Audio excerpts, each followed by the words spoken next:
Hello बच्चों, कैसे हैं आप? उम्मीद करती हूँ आप सभी सही होंगे, अच्छे से होंगे।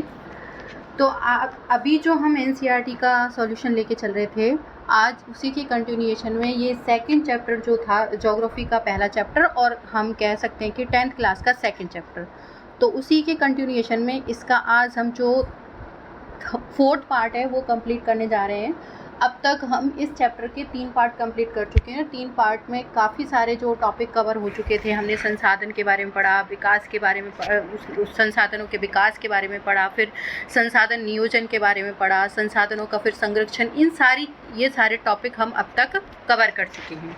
जो आज हम टॉपिक स्टार्ट करेंगे, तो आज के टॉपिक में क्या है, आप देखोगे कि एक नई डायरेक्शन में चला जाएगा चैप्टर आपको। वो क्या है हम देखते हैं आज।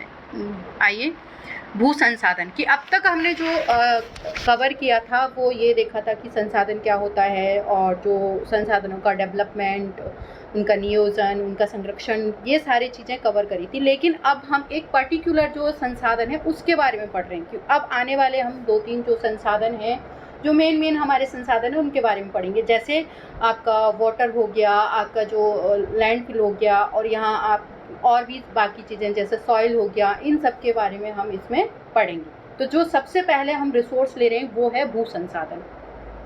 अब आप कहेंगे मैडम जो भू संसाधन है वो और जो मृदाएं एक ही बात तो है? नहीं, दोनों चीज़ें बिल्कुल अलग है। यहाँ भू संसाधन अलग है, यहाँ हम भू मतलब भूमि की बात कर रहे हैं, अर्थ की बात, पृथ्वी की बात कर रहे हैं, अर्थ की बात कर रहे हैं। लेकिन मिट्टी उसका एक पार्ट है, मतलब भूमि जो संसाधन है उस पर मिलने वाला एक संसाधन, एक पार्ट है उसका, जिससे मिलकर के जो हमारी लैंडफिल बन रही है। मतलब एक तरह से हम कह सकते हैं कि मिट्टी से हमारी लैंड बन रही है। तो दोनों ही अलग अलग रिसोर्स हैं।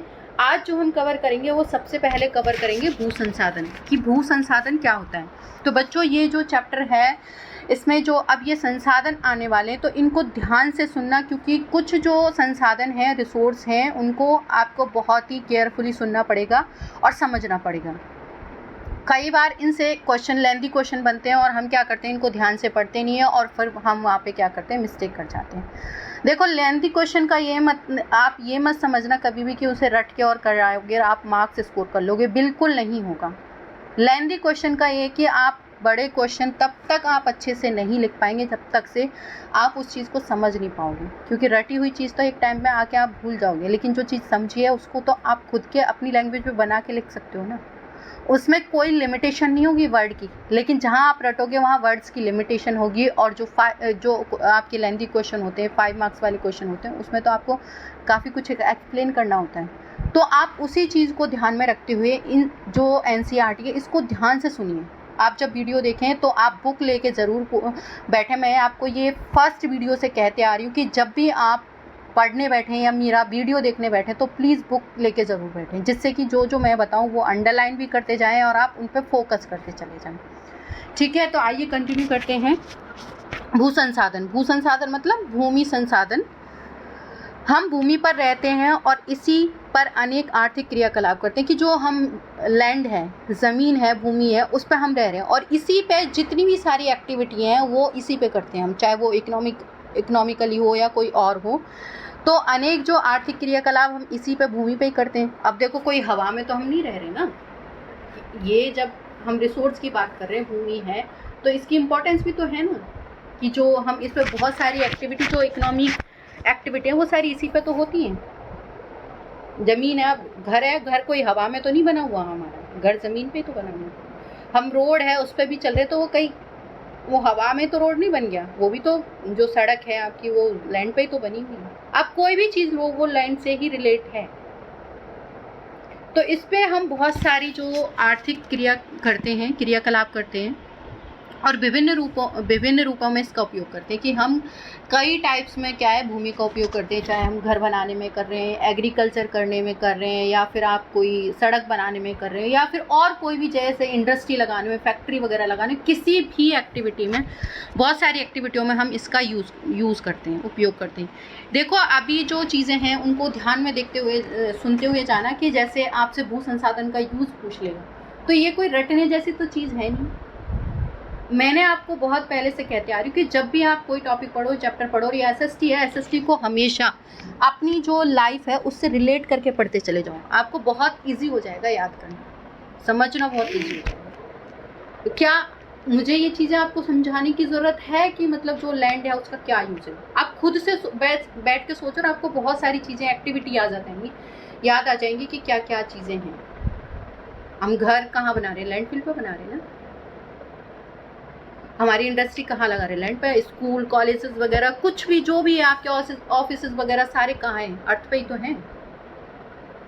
हम खेती कर रहे हैं, कहाँ कर रहे हैं? अर्थ पे ही तो कर रहे हैं। कोई भी एक्टिविटी कर रहे हैं पृथ्वी पे ही तो कर रहे हैं। तो अतः भूमि एक महत्वपूर्ण प्राकृतिक संसाधन है। ये एक नेचुरल संसाधन है, या कह सकते हैं कि एक प्राकृतिक संसाधन है। प्राकृतिक वनस्पति, जैसे आपका जो जंगल वगैरह हो गया, उनसे मिलने वाली जो वनस्पति से, जैसे आपके फ्रूट वगैरह या जो भी चीज़ें हैं, जड़ी बूटियाँ वगैरह, प्राकृतिक वनस्पति में आ जाएंगी। वन्य जीव मतलब उसमें रहने वाले जीव जंतु, जानवर वगैरह, ये सारे सब इसके अंदर आ जाएंगे। मानव जीवन मतलब हमारी लाइफ, आर्थिक क्रियाएं, परिवहन हो गया, जैसे आप सड़क वगैरह, इसका संचार के साधन, जो ये सारी जो व्यवस्थाएं हैं भूमि पर ही आधारित है। ये सारी जो एक्टिविटी है सब किस पर डिपेंड है? भूमि पर है। परंतु भूमि एक सीमित संसाधन है, इसलिए उपलब्ध भूमि का विभिन्न उद्देश्यों के लिए उपयोग सावधानी और योजनाबद्ध तरीके से होना चाहिए। देखो, हम संसाधनों के बारे में क्यों पढ़ रहे थे? एक्चुअल में क्यों पढ़ा था हमने? पहले यही तो चीज़ें देखी थी कि हम संसाधनों का नियोजन करें, उसका सतत पोषणीय विकास करें, उनका संरक्षण करें। क्यों करें? ताकि उस संसाधन को हम आने वाली पीढ़ी के लिए बचा करके रखें, क्योंकि हमारे पास सोर्स क्या है? लिमिटेड हैं, और उनको ज़रूरी है कि हम इस तरह से यूज़ करें कि हम अपने लिए भी यूज़ में कर लें, आने वाली पीढ़ी के लिए भी उन्हें क्या करें? बचा के रखें। तो लिमिटेड संसाधन है, तो उनका उपयोग भी हमें इसीलिए करना पड़ेगा। और भूमि क्या है? एक सीमित संसाधन है। क्या भूमि आप बढ़ा लोगे? ज़मीन क्या बढ़ा लोगे? जहाँ समुद्र है, क्या आप ज़मीन बना लोगे? वहाँ पे नहीं बना सकते। जितनी लैंड है उतनी रहेगी। तो भूमि क्या है? एक सीमित संसाधन है, और उस लिमिटेड संसाधन में ही हमको क्या करना है? अब देखो, पॉपुलेशन तो हमारी बढ़ती जा रही है, लेकिन क्या ज़मीन बढ़ रही है? हमारी भूमि बढ़ रही है? वो तो उतनी ही है, वो थोड़ी ना बढ़ रही है। लेकिन लोग बढ़ रहे हैं, आपकी पॉपुलेशन बढ़ रही है, तो उनकी नीडें भी बढ़ रही है, ज़रूरतें भी बढ़ रही हैं, प्रोडक्शन की भी ज़्यादा ज़रूरत है, हमें रहने के लिए भी ज़रूरत पड़ेगी, फिर ये सारी चीज़ों के लिए भी तो हमें लैंड की ज़रूरत पड़ेगी। तो ये तो एक सीमित संसाधन है, लेकिन हम किस तरह से यूज़ करें इन सारी ये जो संसाधन है उनका, जिससे कि हम आने वाली पीढ़ी के लिए इसे बचा सकें, और एट ए टाइम जो अभी वर्तमान में इसका यूज़ कर सकें। तो अब देखो, ये तो लिमिटेड है, अब भूमि तो बढ़ा नहीं सकते, तो हम क्या करेंगे? हम संसाधनों का मतलब यूज इस तरह से करेंगे, एक योजनाबद्ध तरीके से और सावधानी पूर्वक करेंगे। इस तरह से मतलब इनका यूज होना चाहिए योजनाबद्ध तरीके से। भूमि में, भारत में भूमि पर विभिन्न प्रकार की भू आकृतियाँ रहती हैं। अब ये ज़रूरी नहीं है कि लैंडफिल क्या प्लेन एरिया ही होगा, बस धरती का मतलब सिर्फ प्लेन एरिया ही नहीं। लैंडफिल हमें कई टाइप में मिलेगी, कई प्रकार में मिलेगी। कहीं पर हमें पर्वत मिलेंगे, कहीं पर हमें पठार मिलेंगे, कहीं पे हमें मैदान मिलेंगे, कहीं पर द्वीप मिलेंगे, लैंड मिलेंगे, जो आप लैंड वगैरह, जैसे आपका अंडमान निकोबार हो गया, लक्षद्वीप हो गया, ऐसे आपको लैंड्स मिलेंगे, आइलैंड्स वगैरह। तो द्वीप वगैरह भी मिलेंगे आपको। लगभग 43% भू क्षेत्र मैदान है। ये बेटा एक डायग्राम दे रखा है यहाँ, इसको आप ध्यान से देखिए, 1 मिनट।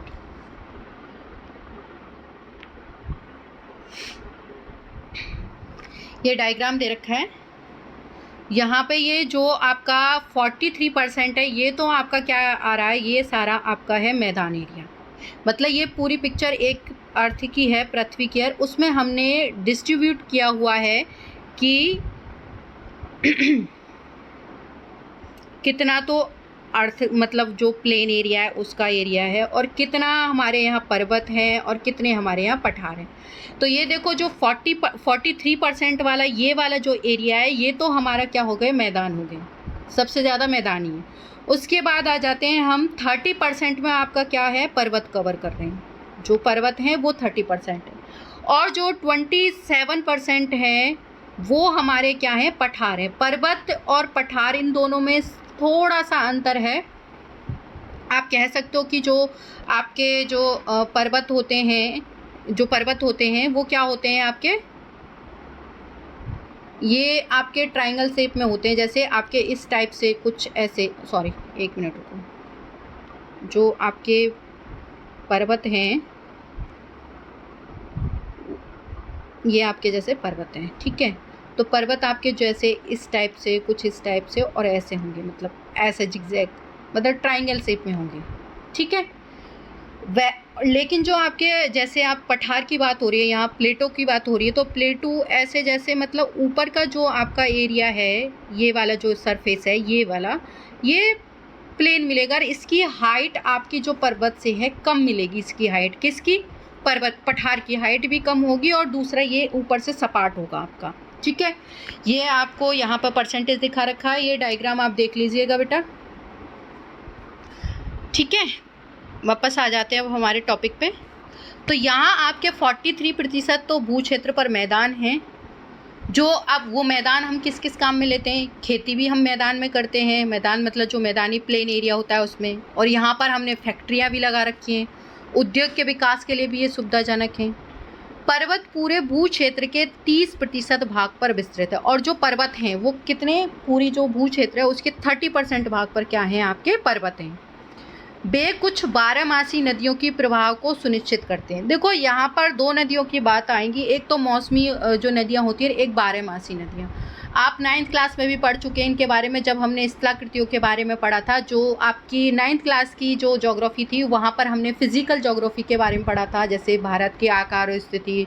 फिर नेक्स्ट टाइम में उनके जो फिजिकल जो भी चीज़ें हैं, जैसे आपका लैंडफिल वगैरह, इन सारी जो आपके माउंटेन्स वगैरह, पठार वगैरह, इन सब के बारे में हमने पढ़ा था, जो उसमें क्या कहते हैं 9th क्लास में। तो वहाँ आपने नदियों को भी देखा होगा, जो बारहमासी नदियाँ हैं या मौसमी जो नदियाँ हैं उनको भी देखा होगा। तो जो सीजनल जो नदियाँ हैं, जैसे अब बारहमासी नदियाँ वो होती हैं जिनका मतलब मौसम से कोई फ़र्क नहीं पड़ता, वो पूरे टाइम साल भर बहती रहती हैं, ठीक है। तो वो गए आपकी बारहमासी नदियाँ। और ये नदियाँ क्या होती हैं, ज़्यादातर जो हिमालय से निकलने वाली नदियाँ होती हैं वो बारहमासी होती हैं। क्यों? क्योंकि वहाँ पर बर्फ़ मेल्ट होती रहती है और वो नदियाँ निकलती रहती है, कभी ख़त्म ही नहीं होती है उनका बहना, मतलब उनका पानी तो आता रहता है। लेकिन कुछ नदियाँ जो होती हैं वो मौसम के अनुसार, जैसे आपका जब बारिश का मौसम आता है तब वो नदियाँ बहती हैं, और उसके बाद जैसे ही बारिश चली जाती है तो वो नदियाँ लुप्त हो जाती हैं एक तरह से। तो ये कुछ बारहमासी नदियों के प्रभाव को सुनिश्चित करते। कौन सुनिश्चित करते हैं? अब यहाँ पर्वतीय की तो बात हो रही थी, तो जो आपका किसकी बात हो रही है? हिमालय पर्वत की। तो वहीं से निकलने वाली ये सुनिश्चित कर देते हैं नदियों के प्रभाव को। पर्यटन विकास के लिए अनुकूल परिस्थितियां प्रदान करते हैं। ये जो पर्वत होते हैं वो क्या कर रहे हैं, हम जो आप देखोगे कि अब जो सीजन चल रहा है, जैसे गर्मियों का टाइम चल रहा है, ज़्यादातर लोग छुट्टियों में कहाँ जाना पसंद करते हैं? पहाड़ों की तरफ जाना पसंद करते हैं। क्यों? क्योंकि वहाँ टेम्परेचर डाउन हो जाता है और जो आपका मौसम है आपको अच्छा लगता है। तो ये एक जो कहते हैं ना, पर्यटन को भी, मतलब जो टूरिज्म है उनको भी अट्रैक्ट करते हैं पर्वत, उनका विकास भी करते हैं, टूरिज्म का भी। अनुकूल मतलब बहुत अच्छी परिस्थितियाँ, मतलब उनके लिए ऐसी सिचुएशन अच्छी क्रिएट कर देते हैं जहाँ पर्यटन विकास संभव हो। और पारिस्थिति के लिए भी महत्वपूर्ण है। पारिस्थिति के लिए क्योंकि हम एक दूसरे पे जिस तरह से डिपेंड होते हैं, जैसे जंगलों में जानवर होते हैं, जानवर भी कुछ जानवरों पर डिपेंड होते हैं, फिर उन पे मनुष्य, मतलब जिस तरह से, ऐसे तो ये एक पारिस्थितिकी तंत्र जो हमारा बना हुआ है वो भी इसके लिए महत्वपूर्ण होता है। देश के क्षेत्रफल का लगभग 27% हिस्सा पठारी क्षेत्र है, और इसी देश का जो 27% जो हिस्सा है वो पठारी क्षेत्र है। जैसे आपका ये देखते हैं, एक मिनट बेटा, देखो बच्चों, मैं इतने अच्छे से नहीं बना सकती, लेकिन फिर भी आप मतलब मेरी फीलिंग्स पे जाना, जो भी है, मतलब इस तरह से मैं अभी तो ऐसे ही दिखा रही हूँ आपको। तो जो आपके पठारी इलाका है, देखो यहाँ आपके जो ये वाला इलाका है, जो यहाँ से तो आपकी जो पर्वत श्रृंखलाएँ हो रही हैं, यहाँ जो ये वाला एरिया है, यहाँ आपको पठारी एरिया कहलाएगा। जैसे दक्कन वाला भी आ जाएगा एरिया, जो ये दक्षिण वाला एरिया आ जाएगा। इधर आपका जो दक्षिण पूर्वी हिस्सा है, ये वाला सारा आपका पठारी एरिया आता है। कुछ हिस्सा मतलब पूरब की तरफ आता है। तो यहाँ क्या होते हैं, आपका जो पठार मिलते हैं, और इन पठारों पे क्या देखोगे आप, सबसे ज़्यादा खनिज पदार्थ मिलेंगे। सबसे ज़्यादा जो खनिज संपदा है इन पठारों में ही मिलती है आपको। इन क्षेत्रों में खनिज मिलेंगे आपको, जीवाश्म ईंधन मिलेंगे, जैसे आपका झारखंड हो गया, आपका जो उड़ीसा वगैरह हो गया, ये वाले जो एरिया है यहाँ पर आपको मिनरल्स वगैरह की क्वांटिटी काफ़ी मात्रा में मिलेगी। ईंधन और वनों का अपार संचय होता है। यहाँ वन भी बहुत मतलब ज़्यादा मात्रा में मिलते हैं, यहाँ पर इनका अपार संचय मतलब संचय कोष होता है, मतलब बहुत काफ़ी एक तरह से खजाना है यहाँ पर इन चीज़ों का। ठीक है, यह आपको डायग्राम आ गया है। उसके बाद आ जाते हैं हम कि अब जो हम भूमि है उसका उपयोग कैसे करते हैं। तो यहाँ आपको 2 टाइप दिखा रखे हैं भूमि का उपयोग के, जो संसाधनों का इस भूमि संसाधन है उसके उपयोग के उद्देश्य क्या है, 2 हैं। एक तो देखो जो यूज़ है, जो मतलब यहाँ पर हमने जो इसका जो मेन पर्पज़ है या उद्देश्य है इसके यूज़ के, वो हमने देखा कि यहाँ पर इसको 5 पार्ट में डिस्ट्रीब्यूट कर रखा है, 5 भागों में बांट रखा है। ठीक है, मतलब मैं जो कह रही थी कि भूमि का 2 ही होता है, एक तो यूज़ की होती है और एक अनयूज्ड होती है, मतलब 2 ही तो जो लैंड के या भूमि के 2 ही पार्ट होते हैं। एक तो यूज़ वाली जिस पे हम प्रॉपरली मतलब कल्टीवेशन कर रहे हैं, खेती कर रहे हैं प्रॉपरली, एक तो वो वाला हिस्सा हो गया, एक वो वाला हिस्सा जिस पे खेती वगैरह नहीं हो रही है, मतलब एग्रीकल्चर नहीं हो रही है, तो वो हो गया ऐसा जो भूमि के उपयोग का नहीं है या फिर हम उस पर कृषि नहीं कर रहे हैं। तो जो यूज़ का नहीं है वो क्यों नहीं है, ये वाले पार्ट हम अब इसमें देखेंगे कि क्यों नहीं है, क्या रीज़न है, क्या वैसे है। अब आते हैं भू संसाधनों का उपयोग निम्नलिखित उद्देश्यों से किया जा सकता है, कि हम उनके जो उपयोग करने का मेन पर्पस क्या होता है, उद्देश्य क्या होता है। पहला है वन। देखो वन जो है हमारे ऑलरेडी हम मतलब उनको यूज़ रहे हैं, वो वन है वहाँ पे, तो हम उस खेती को तो वैसे यूज़ कर नहीं सकते कि मतलब उसको ये तो करेंगे नहीं कि हम ये वनों को साफ़ करके खेती करते चले जाएं। ये पहले होता था, अब तो वनों पे कटाई पे रोक लगा दी। क्यों? क्योंकि हमारे जो वन हैं वो ख़त्म होते जा रहे हैं। ऐसे जब आदि मानव ने खेती करना शुरू किया था तो तब वो ये काम करता था, क्योंकि अर्थ पे बहुत सारे ज़्यादातर जगह पर जंगली जंगल होते थे, तो लोग जब खेती करना स्टार्ट किया था तो जंगलों को साफ़ करके और खेती करना शुरू किया। तो वन तो आपके ऑलरेडी हैं ही हैं ज़मीन पे, वो तो उस तरह से यूज़ हो गए। दूसरा आता है कृषि के लिए अनुपलब्ध भूमि, कि मतलब जो खेती के लिए अनुपलब्ध मतलब जो उपलब्ध नहीं है, अवेलेबल नहीं है खेती के लिए।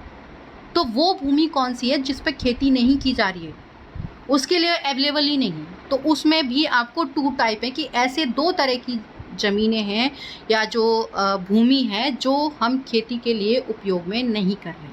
इनको बेटा ध्यान से सुनना, इसमें से आपका 1 लाइनर भी क्वेश्चन बनता है और लेंथी भी क्वेश्चन बन जाता है, इसलिए आप इनको प्लीज़ ध्यान से सुनिएगा तभी समझ में आएगा।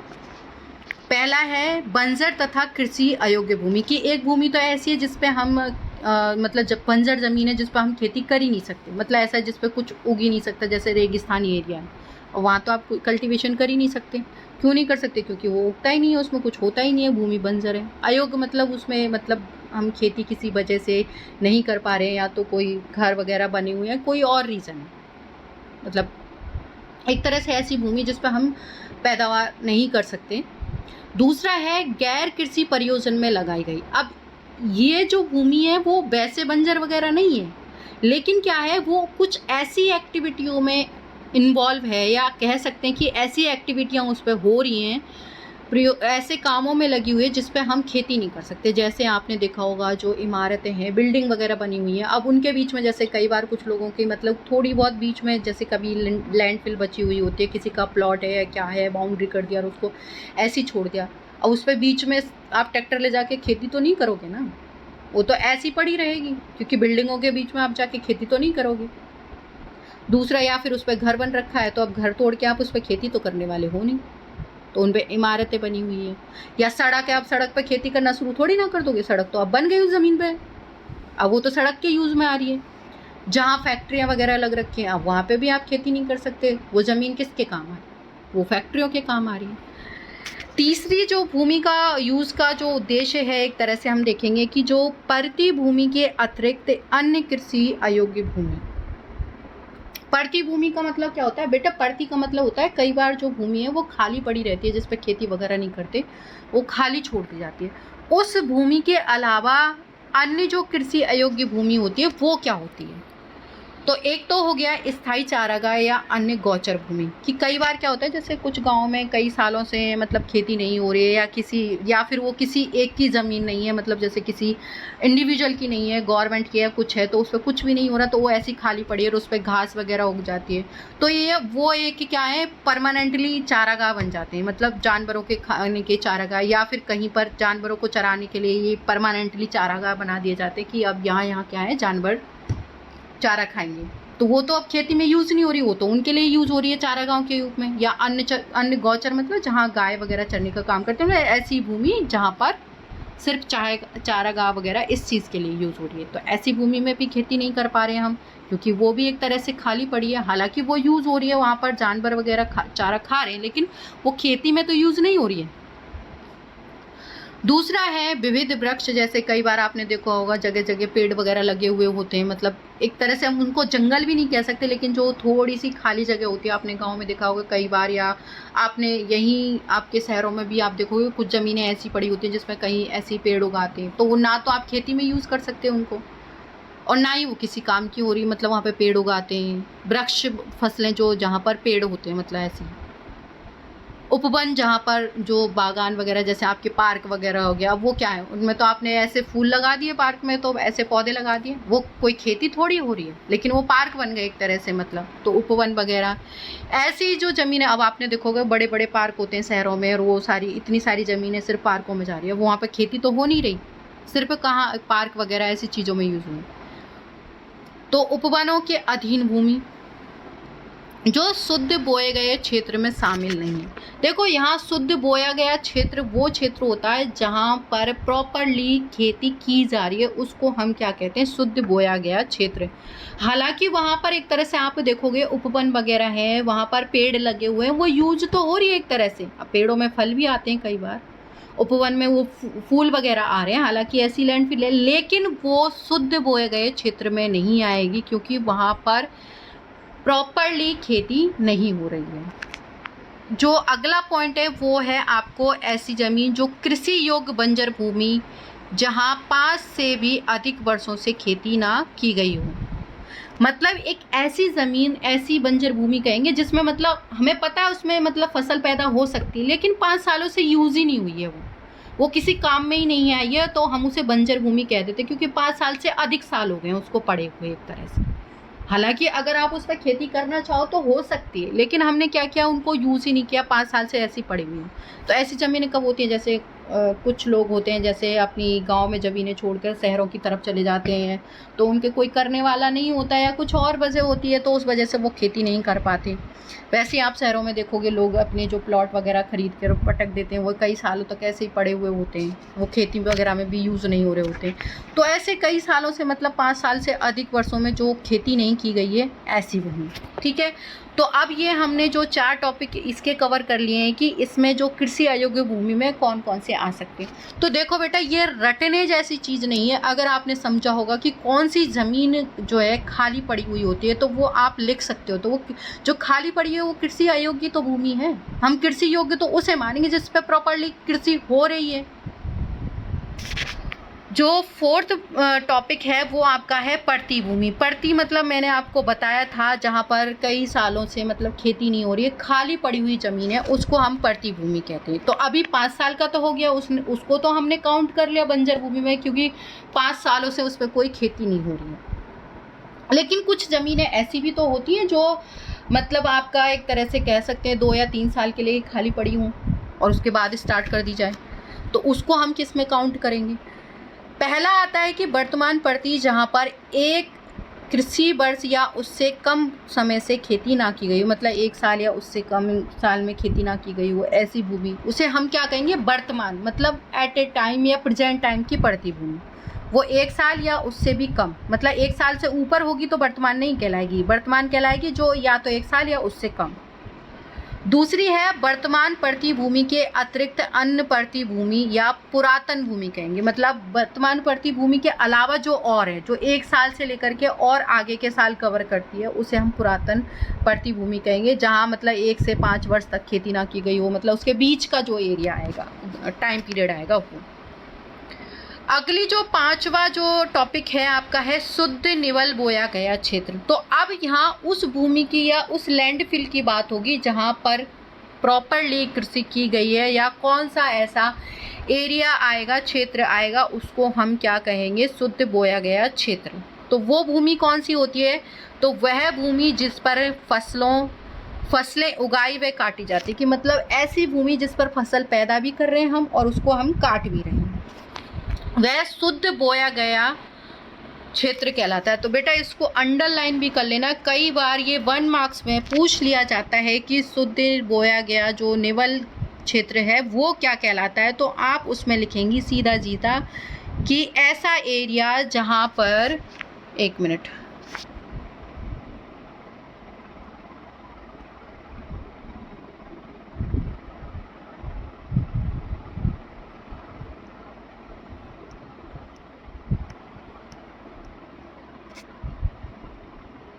तो यहाँ से आप अंडरलाइन करेंगे और आप इसको यहाँ तक कर लेंगे, ठीक है।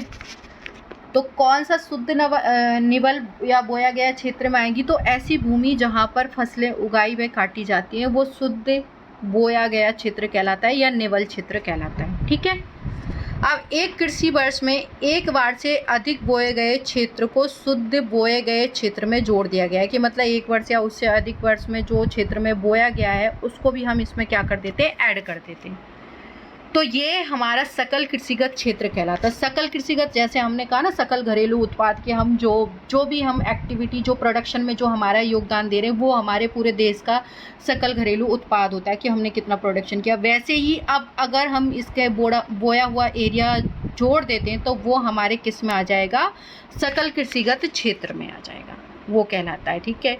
यहाँ आपको ये जो डायग्राम 2 दे रखे हैं वो आप एक बार ध्यान से देख लीजिए। यहाँ इन भूमियों का डिस्ट्रीब्यूशन कर रखा है कि कौन से, जो अभी हमने 5 पॉइंट कवर किए हैं उनका देख रखा है कि कौन सी लैंडफिल कितनी है, कि जैसे वन कितने हैं आपको, जैसे इधर वाला जो डायग्राम है इसमें देखिए। और बेटा ये जो डाटा एक तरह से दे रखा है 2017 का है, उसका ले रखा है ये। और ये डाटा क्या होते हैं बेटा, चेंज होते रहते हैं। मैंने आपको पहले भी बताया कि जो ज्योग्राफी है और जो आपका इकोनॉमिक्स है उसमें डाटा जो है कई बार आपको चेंज मिलेंगे आपको। क्यों? क्योंकि ये जो डाटा हैं कुछ ऐसे फैक्ट हैं तो जो घटते बढ़ते रहते हैं। तो यहाँ आप देखोगे कि जो ब्लू में दिख रहा है वो बने आपके यहाँ दिखा रखा है इधर वाले डायग्राम में, तो वो कितना कवर कर रहा है आपका 18.11 कवर कर रहा है। गैर कृषि परियोजन जैसे रहने वगैरह के या किसी काम के लिए जो भूमि यूज़ हो रही है वो सबसे ज़्यादा यूज़ हो रही है 45.26%। तो इस तरह से ये आप एक तरह से देख लेना। यहाँ इधर आपको दे रखा है कि शुद्ध निवल बोया गया क्षेत्र कितने % है, 45.5%। मतलब ये सारा आपको एक मोटा मोटा एक डायग्राम के थ्रू समझा दिया गया है। अब है भारत में भू उपयोग प्रारूप, कि हम जो भूमि का उपयोग है उसके प्रारूप क्या हैं, कि हम किस तरह से उनका यूज़ कर रहे हैं, मतलब कहाँ कहाँ उनको किस तरह से भूमि का उपयोग किया जा रहा है, किस किस चीज़ों में। फिर आगे इसका हम भूमि निम्नीकरण पढ़ेंगे, फिर उसका संरक्षण पढ़ेंगे। ये दोनों जो टॉपिक हैं वो कवर करेंगे, ठीक है।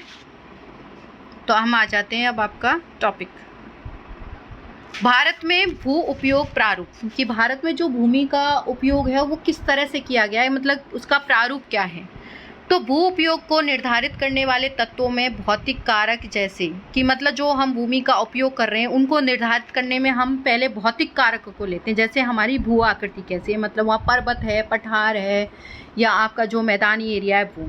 दूसरा हमारी जलवायु की, जो हमारी क्लाइमेट कैसी है। और तीसरा है मृदा के प्रकार, कि वहाँ किस टाइप की मृदा, मतलब इन पे डिपेंड करती है भूमि का उपयोग। अगर देखो जो प्लेन एरिया होगा वहाँ पर खेती जो भूमि है उसका उपयोग खेती के लिए बहुत ज़्यादा किया जाएगा। क्यों? क्योंकि जो मैदानी एरिया में खेती ज़्यादा होती है। अब पहाड़ी इलाकों में आप देखोगे पहाड़ों पर खेती ऐसी जगह पर ही होगी जहाँ पर मतलब बहुत कम आप देखोगे चावल वगैरह ऐसी चीज़ें होती है, बहुत कम खेती होती है। तो हर चीज़ मतलब आपको मैटर करेगी, मतलब भूमि की आकृति मैटर करेगी कि अगर वो आकृति कैसी है आपकी, जो आपकी प्लेन एरिया है तो अच्छी खेती होगी। वहाँ की जलवायु कैसी है, अगर मान लो प्लेन एरिया लेकिन वहाँ बारिश वगैरह नहीं हो रही है, सूखा ही पड़ता है, मतलब ज़्यादा टेम्परेचर रहता है, तो वहाँ खेती बहुत कम होगी। जैसे आप गुजरात का कुछ एरिया, राजस्थान का कुछ एरिया ले लेते हो, वहाँ पर खेती हालांकि नहरों के थ्रू वगैरह वगैरह होती है लेकिन उतना नहीं, मतलब उस हिसाब से नहीं हो पाती।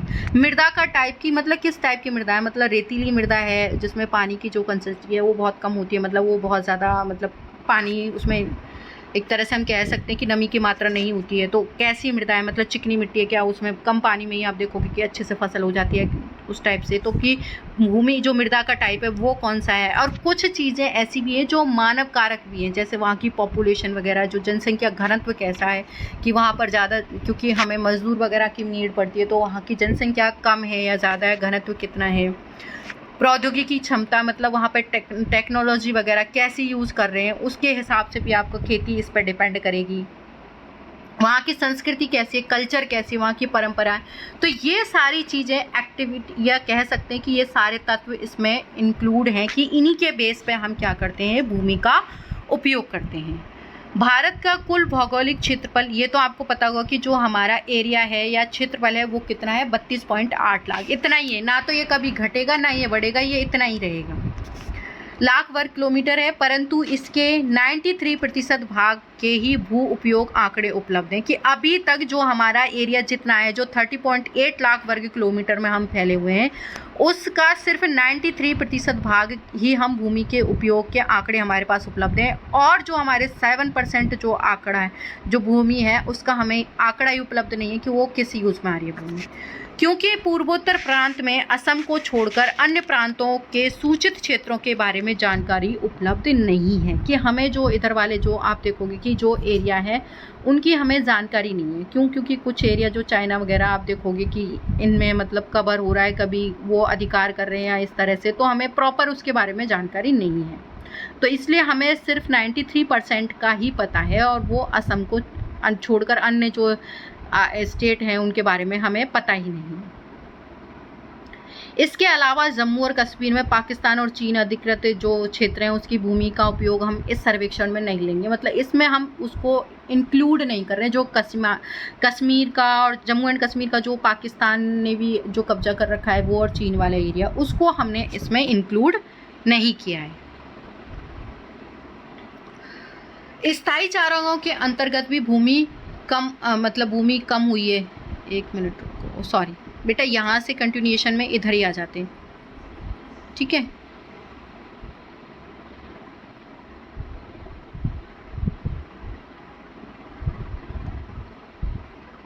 एक मिनट,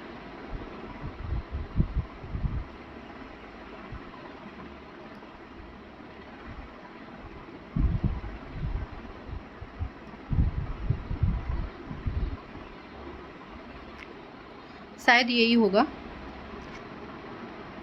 स्थायी चारागाहों के अंतर्गत भी भूमि कम हुई है कि मतलब जो स्थायी चारागाह है उसमें भी लैंड कम हो गई है। पशुधन की इतनी बड़ी संख्या के लिए चारा उपलब्ध कराने में कैसे समर्थ होंगे, कि हम किस तरह से पशुओं को चारा उपलब्ध कराएं, इसके क्या परिणाम होंगे। वर्तमान प्रति भूमि के अतिरिक्त अन्य प्रति भूमि अनुपजाऊ है, कि मतलब जो हमारे पास वर्तमान में हमने कौन सी कवर की थी, जो 1 साल है, मतलब जो 1 साल और उससे कम वाली जो भूमि है, वो भूमि, उसके अतिरिक्त अन्य जो प्रति भूमि है वो क्या है, अनुपजाऊ, कि हम उस पर खेती नहीं कर सकते। इन पर फसलें उगाने के लिए कृषि लागत बहुत ज़्यादा है, कि अगर हम इस पर खेती करना चाहें तो उस पर लागत बहुत ज़्यादा लगेगी, कि बहुत ज़्यादा पैसा खर्च होगा, रिसोर्स खर्च होंगे। अतः इस भूमि में 2 या 3 वर्षों में इनको 1 या 2 बार क्या किया जाता है, बोया जाता है, कि साल में 2 या 3 बार, मतलब जो 2 या 3 साल में 1 या 2 बार बोया जाता है। यदि इसे शुद्ध बोए गए क्षेत्र में शामिल कर लिया जाए तब भी भारत के कुल सूचित क्षेत्र के लगभग 54% हिस्से पर ही क्या की जाती है, खेती की जाती है। कि सिर्फ हमारे जो भारत के कुल क्षेत्र का है वो 54% हिस्से पर ही भी हम खेती कर रहे हैं। शुद्ध बोए गए क्षेत्र का प्रतिशत भी विभिन्न राज्यों में भिन्न भिन्न है। पंजाब और हरियाणा में 80% है, कि जो शुद्ध बोया गया निवल है वो वहाँ पर कितना है, पंजाब और हरियाणा में ज़्यादा है। देखो बेटा, जो पंजाब और हरियाणा था, एक टाइम पे यहाँ पर क्या होता था कि यहाँ पर कह सकते हैं कि खेती नहीं होती, बंजर भूमि पड़ी हुई होती थी। लेकिन जब ब्रिटिशर्स वगैरह आए थे, उन्हें जब ये लालच आया था कि जो खेती है उनसे उनको लगान ज़्यादा मिलेगा, उनको रेवेन्यू ज़्यादा आएगा, तो उन्होंने खेती को डेवलप करने के लिए, मतलब ज़्यादा से ज़्यादा खेती हो, उसके लिए क्या किया, नहरों को मतलब पहुंचाया ऐसी जगह तक जहां पानी। तो ये पंजाब में जो खेती इतनी ज़्यादा पंजाब और हरियाणा में होने का रीज़न ही यही है कि यहाँ पर नहरों का उन्होंने मतलब आप एक तरह से कह सकते हैं कि नहरें स्टार्ट करी थी, तो उस वजह से यहाँ पर खेती का प्रतिशत बढ़ा हुआ है। परंतु जो अरुणाचल प्रदेश है, मिजोरम है, मणिपुर है, अंडमान निकोबार द्वीप समूह, उसमें क्या है, हमारा सिर्फ 10% से भी कम बोया गया क्षेत्र आता है।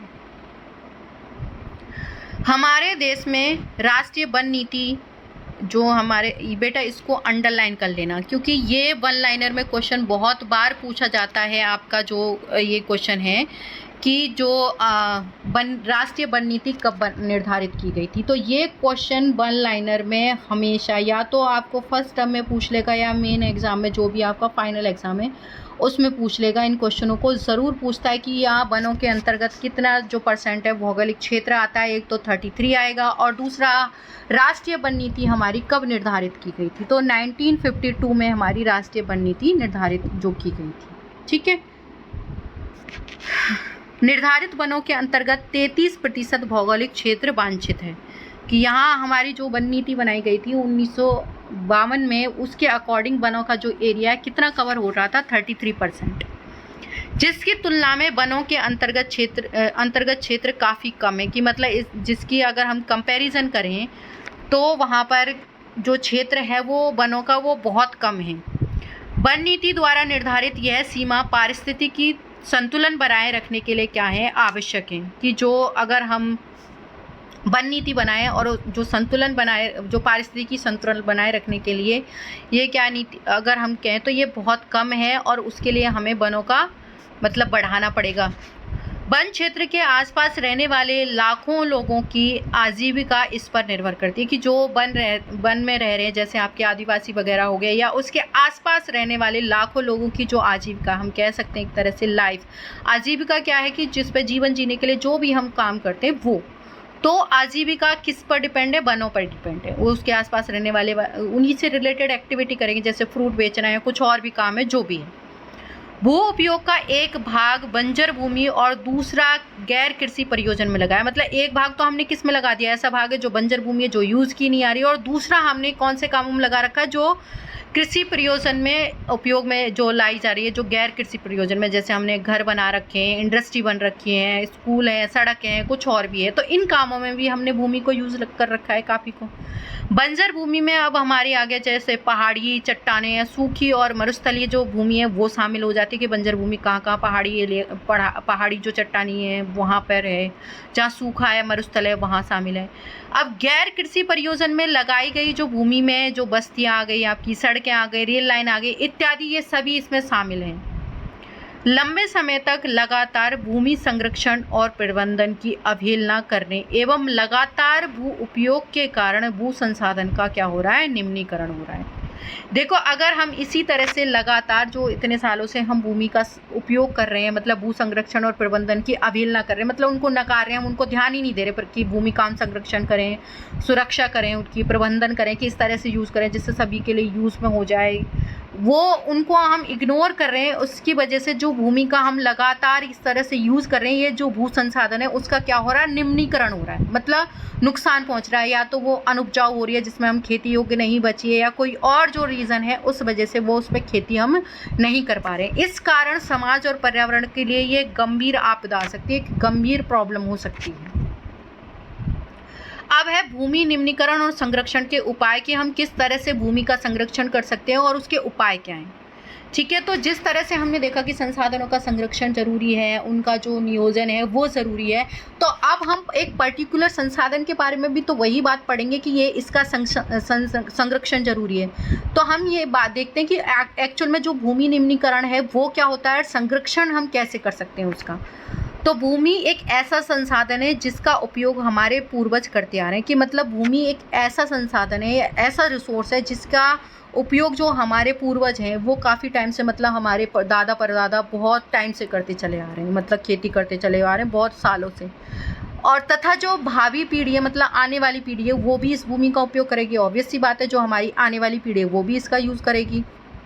हम भोजन मतलब जो हमें भोजन मिलता है उसके लिए भी उत्पादन ज़मीन में ही करते हैं, मकान भी बनाते हैं। कपड़े की अपनी मूल आवश्यकताओं का 95% भाग जो है हम भूमि से कम जो भी हमारी नीडें हैं या ज़रूरतें हैं उनका 95% हम किससे प्राप्त करते हैं? भूमि से ही करते हैं। चाहे वो कपड़ा हो, रहने के लिए घर हो या खाने के लिए अनाज हो, कोई भी एक्टिविटी हो, कोई भी क्रिया जो हम कर रहे हैं, हमारी नीड है, ज़रूरत है या मूल आवश्यकताएं हैं, उनका 100% का हम 95% किससे प्राप्त कर रहे हैं? भूमि से प्राप्त कर रहे हैं। कि अगर भूमि ना हो तो हमारी ये ज़रूरतें पूरी ना हो।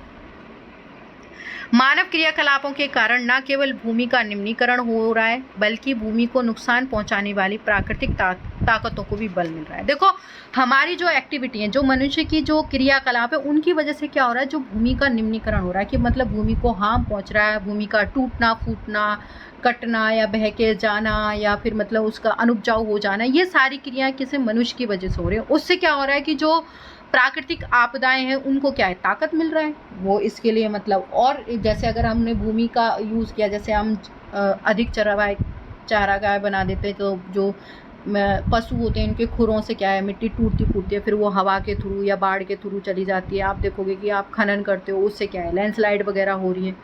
तो ये प्राकृतिक आपदाओं को ताकत मिलने वाली तो बात है। तो ये सब इसके लिए जिम्मेदार कौन है? मनुष्य है। क्यों? क्योंकि जो हमारी पॉपुलेशन इतनी ज़्यादा बढ़ रही है, अब लोगों की ज़रूरतें पूरा करने के लिए हम अलग अलग तरीके अपना रहे हैं, उत्पादन के लिए, प्रोडक्शन के लिए।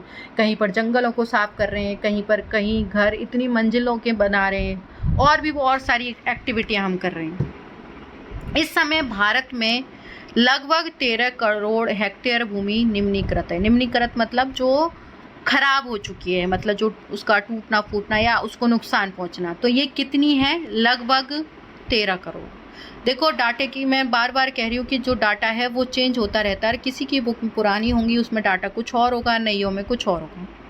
इसमें से लगभग 28% भूमि निम्नीकृत वनों के अंतर्गत आती है। मतलब इसकी जो हमारी जितनी करोड़ हेक्टेयर, जो 13 करोड़ हेक्टेयर भूमि है, उसका 28% जो है वो भूमि निम्नीकृत किन के अंतर्गत आ रही है? वनों के अंतर्गत। कि जो वनों हैं, वन वाला एरिया जो आता था, वहाँ पर सबसे ज़्यादा निम्नीकरण हो रहा है, मतलब 28%।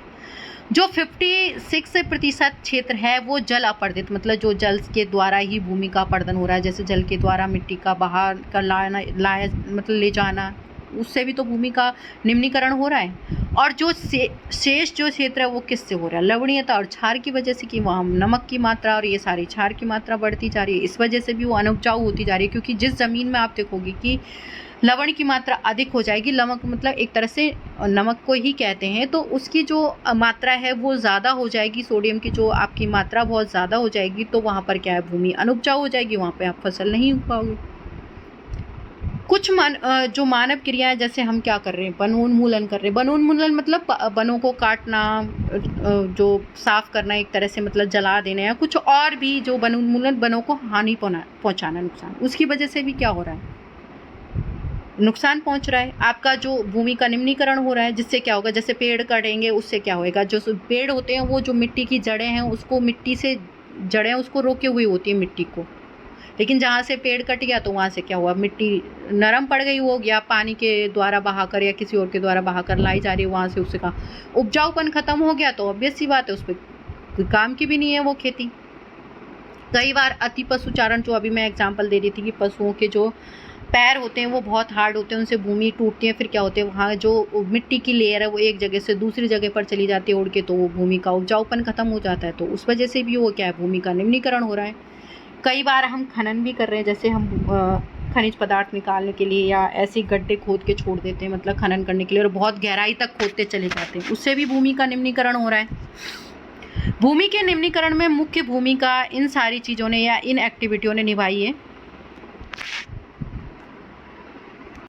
तो बच्चों, हम ये जो टॉपिक है, मैं ये वीडियो बहुत ज़्यादा लंबा हो जाएगा, तो इसको मैं अभी यहीं छोड़ रही हूँ। जो हम भूमि का निम्नीकरण है, जो भूमि का निम्नीकरण और संरक्षण है, ये वाला जो टॉपिक है हम कल कवर करेंगे इसको, और यहीं से आगे से मैं कंटिन्यू करूँगी। एक बार इसको फिर से मैं आपको एक तरह से समझा दूँगी। इसका जो ये टॉपिक है, नेक्स्ट टॉपिक में जो कवर कर लेंगे हम इसको, और जो उसके बाद हम जो भी मृदा संसाधन है उसके बारे में पढ़ेंगे, क्योंकि फिर वीडियो बहुत ज़्यादा लंबी हो जाएगी